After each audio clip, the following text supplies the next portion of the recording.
اعوذ باللہ من الشیطان الرجیم بسم اللہ الرحمن الرحیم الحمد للہ رب العالمین وصلی اللہ علی محمد وآل بیتہ الطیبین الطاہرین المعصومین۔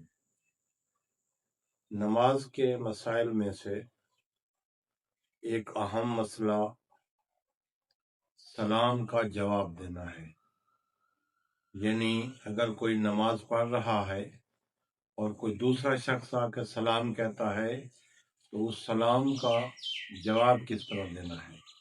نماز کی حالت میں سلام کے جواب دینے کی کیفیت عام حالات میں سلام کے جواب دینے کی کیفیت سے مختلف ہے۔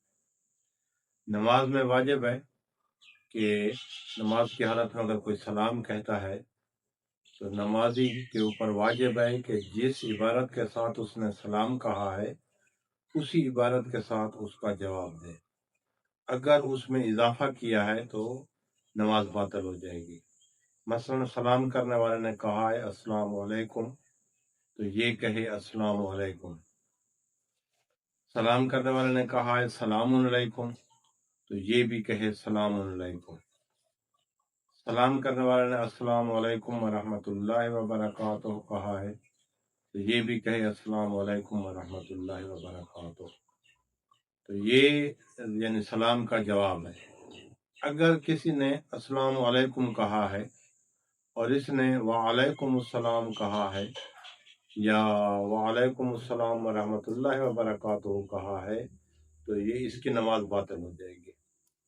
تو نماز میں سلام کا جواب دینا واجب ہے، اور جواب کی کیفیت جو ہے یہ مختلف ہے عام حالات میں جواب دینے سے۔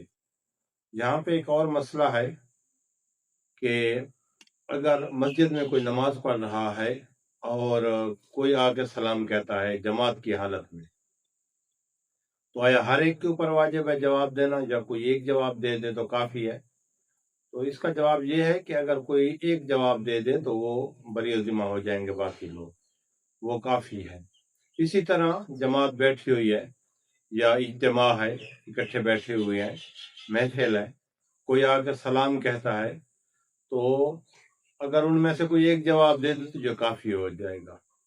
البتہ ایک صورت ہے کہ کوئی ایسا قرینہ موجود ہو کہ سلام کرنے والا معین کر رہا ہے کسی شخص کو سلام کے ساتھ، تو پھر جس کو معین کر رہا ہے قرینہ موجود ہے اس کے اوپر واجب ہے کہ وہ سلام کا جواب دے۔ تو یہ سلام کی کیفیت، سلام کے جواب کی کیفیت اور نمازی کا وظیفہ جو ہے کہ نماز کی حالت میں نمازی کس طرح سلام کا جواب دے، یہ مطلقاً احکام فقہی بیان کیے ہیں۔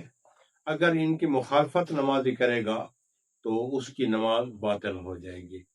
وصلی اللہ علی محمد وآلہ الطاہرین۔